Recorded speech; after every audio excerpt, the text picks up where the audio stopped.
민권센터가 뉴욕시 정부를 대행해 이민자 긴급 지원 프로그램의 일환으로 100여 가구에 $1,000씩 지급합니다. 미국 내 휘발유 값이 전국 평균으로도 사상 처음 갤런당 $5를 넘어섰습니다. 뉴욕시 정부와 뉴욕시 의회가 $1,010에 달하는 2023 회계연도 예산안에 일찌감치 합의했습니다. 뉴욕시 범죄율이 급증하는 가운데 뉴욕시경 소속 경찰들의 정년 퇴직과 사직이 크게 늘고 있습니다. 이상은 TKC 뉴스데스크 오늘의 주요 소식입니다. 가족과 친구, 소중한 이들은 친밀한 유대관계입니다. 백신 접종은 우리가 더 가까워지도록 돕습니다. 백신 접종은 코비드-19로 인한 심각한 질병에 대해 보호력을 제공합니다. 백신을 접종받고 부스터 주사로 최신 상태를 유지하십시오. 백신 접종소를 찾으시려면 nyc.gov/백신파인더를 방문하거나 877-829-4692로 전화하십시오. 시청자 여러분 안녕하십니까? 6월 13일 월요일 TKC 뉴스데스크 첫 소식입니다. 민권센터가 뉴욕시 정부를 대행해 이민자 긴급 지원 프로그램의 일환으로 100여 가구에 $1,000씩 지급합니다. 최근 뉴욕시장실 산하 이민자 지원국은 이민자 긴급 지원 프로그램 기금을 조성해 민권센터를 한인 커뮤니티 실행 단체로 지정했습니다. 이에 따라 민권센터는 시정부를 대행해 지원자 모집과 수령인 선별, 지원금 배포까지 모든 행정 절차를 관장하며 지원금은 총 98가구에 $1,000씩 지급할 예정입니다. 우리 민권센터는 한인 커뮤니티에 배당된 약 9만 5천 불 상당의 금액을 가지고 오는 6월 말까지 약 98가구를 가정당 $1,000씩 지원하게 되었습니다.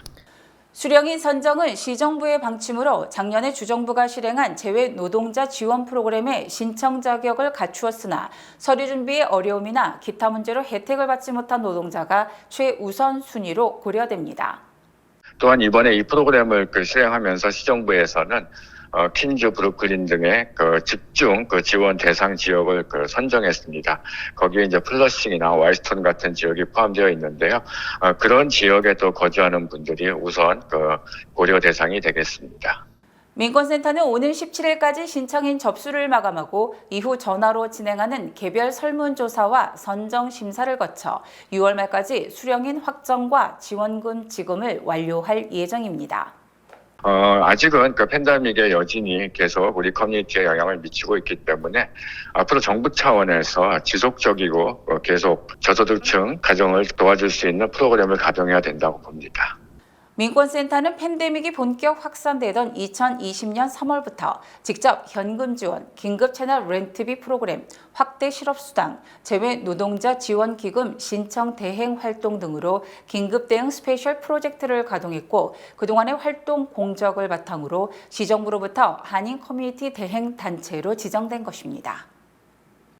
미국 내 휘발유 값이 전국 평균으로도 사상 처음으로 갤런당 $5를 넘어섰습니다. 미국 내 휘발유 값이 지난 11일자로 전국 평균 갤런당 $5를 사상 처음으로 넘어서 오일 쇼크를 체감시키고 있습니다. 사상 최초의 전국 평균 $5 고유가 시대는 일주일 전보다 16센트, 한 달 전보다는 59센트나 오른 것이어서 연일 최고치를 갈아치우고 있음을 보여주고 있습니다. 1년 전의 $3 8센트에 비하면 무려 갤런당 $1 93센트, 63%나 폭등해 있는 것입니다. 운전자들은 전국 평균으로도 한 번에 15갤런을 주유할 경우 1년 전 $46에서 현재는 $75로 $30나 더 내고 있으며 한 달에 4번이면 $120를 더 부담하고 있습니다. 미국 내 휘발유 값은 8월 말 전국 평균이 $6 20센트를 기록하는 등 적어도 9월 초 노동절까지는 계속 오를 것으로 우려되고 있습니다. 뉴욕시 정부와 뉴욕시 의회가 $1,010에 달하는 2023 회계연도 예산안에 일찌감치 합의했습니다.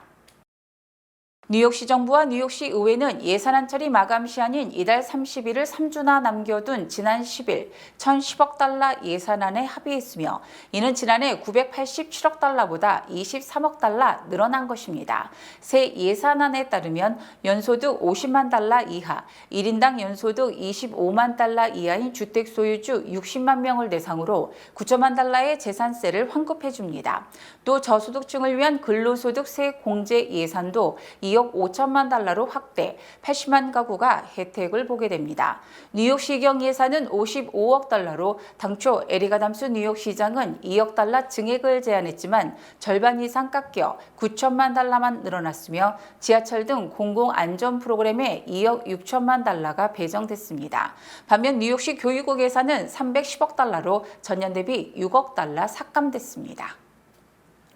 뉴욕시 범죄율이 급증하는 가운데 뉴욕시경 소속 경찰들의 정년 퇴직과 사직이 크게 늘고 있습니다. 뉴욕시경 연기금 통계에 따르면 올 들어 지난달 31일까지 정년 퇴직한 경찰은 1,072명, 중도 사직한 경찰은 524명 등 1,596명에 달했습니다.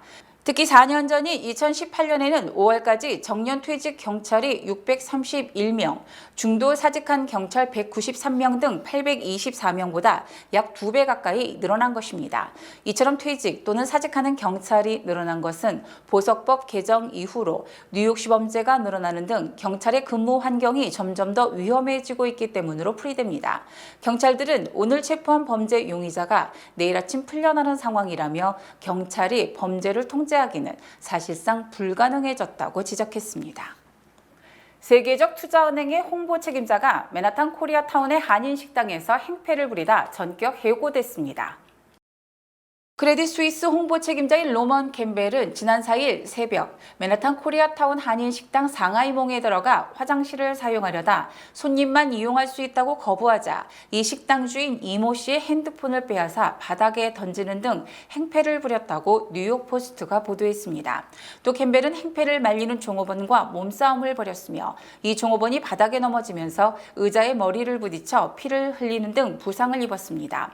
캠벨의 행패 당시 경찰이 출동했지만 캠벨을 체포하지 않고 그냥 돌아갔으며 주인 이 씨의 딸이 인스타그램으로 캠벨이 행패를 부리는 동영상과 사진을 공개하면서 캠벨이 세계적 투자은행의 홍보 책임자라는 사실이 드러났습니다. 이 씨의 딸은 부모님은 6년간 휴가도 가지 않고 주 7일간 일을 했다며 경찰이 출동했지만 그냥 돌아갔다고 억울함을 호소했고 크레딧 스위스도 이 사실을 알게 된 뒤 폭력을 용서할 수 없다며 캠벨을 전격 파면했습니다. 연방상원에서 민주당과 공화당 의원 일부가 12일 총기 규제 강화를 위한 입법 협상을 타결했습니다. 그동안 상원에서 총기 규제 입법에 대한 협상을 진행해왔던 크리스 머피와 존 코닌 상원 의원 등 20명의 상원 의원은 안전한 총기 사용 원칙과 관련된 법안인 레드 플래그법 합의에 도달했습니다. 레드 플래그법은 경찰이나 가족들이 자기 자신이나 다른 사람에게 위험하다고 보이는 사람들이 총기를 가질 수 없도록 법원에 청원할 수 있도록 하는 내용을 담고 있습니다. 이 법은 현재 워싱턴 DC와 19개 주에 입법돼 있으며 합의안은 이들 법의 시행을 촉진하고 다른 주에서도 이와 유사한 법안을 채택하도록 독려하는 내용입니다. 합의안은 또 18세에서 21세 총기 구매자에 대한 신원 조회를 위해 미성년 범죄 기록을 활용할 수 있도록 하는 등 신원 조회 강화 내용과 학교 안전과 정신 건강 프로그램을 강화하는 내용도 담겨 있습니다. 연준이 이번 주 연방공개시장위원회 회의에서 금리를 0.5%포인트 인상할 것으로 예고된 가운데 0.75% 인상이라는 자이언트 스텝을 취할 가능성이 대두되고 있습니다. 월스트리트저널은 제롬 파월 연준 의장을 비롯해 연준 고위 관계자들이 6월과 7월 각각 0.5% 인상을 기정사실화했지만 물가가 급등함에 따라 늦어도 7월, 빠르면 내일과 모레 회의에서 0.75% 인상 여부에 관심이 집중되고 있다고 보도했습니다. 특히 5월 소비자 물가도 8.6% 오르면서 40여 년 만에 최고 상승폭을 기록함에 따라 연준이 평소 인상폭이 3배에 달하는 0.75% 7% 인상 가능성이 더욱 커지고 있습니다. 최근 시카고 상품거래소 페드워치에 따르면 연준이 7월에 자이언트 스텝을 취할 확률이 50%를 넘어섰으며 당장 이번 주보다는 다음 달 공격적 금리 인상 가능성에 무게가 쏠리고 있지만 전격적으로 이달 자이언트 스텝을 취할 수 있는 전망이 나오고 있습니다. 금리 7% 인상은 28년 만에 실시되는 자이언트 스텝으로 미국은 물론 전 세계 증시는 공포에 휩싸였으며 아이스크림 숟가락으로는 눈을 못 치운다며 시장에는 자이언트 스텝이 현실로 받아들여지고 있습니다. 싱가포르에서 열린 아시아 안보 회의에 참석한 미국과 중국의 국방장관이 타이완 문제를 놓고 강하게 부딪혔습니다. 중국은 타이완을 분리시키려 한다면 전쟁도 치를 수 있다며 지금까지 나온 발언 중 가장 강력한 경고를 보냈습니다. 베이징에서 김지성 특파원입니다. 아시아 안보회의에 참석한 오스틴 미국 국방장관은 중국이 영토 문제에 대해 더 강압적이고 공격적이 됐다고 지적했습니다.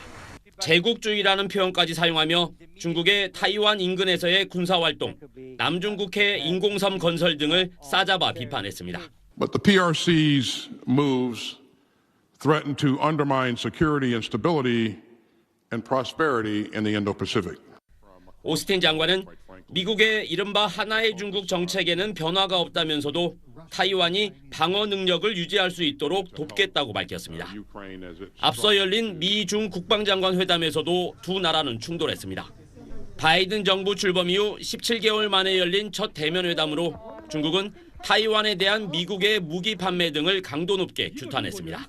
如果有人胆敢把台湾分裂出去，中国军队必将不惜一战，不惜代价。 중국 관영 매체는 일전 불사 발언은 역대 가장 강력한 경고라고 전했습니다. 중국은 타이완을 무력으로라도 통일하겠다는 입장인데 이를 가만히 지켜보지 않겠다는 미국의 방침과 미국과도 전쟁을 치를 수 있다는 중국의 태도가 확인된 셈입니다. 중국은 내일 미국의 인도태평양 전략에 맞선 자국의 전략을 제시할 예정이어서 또 한 번의 충돌이 예고돼 있습니다. 베이징에서 SBS 김치성입니다.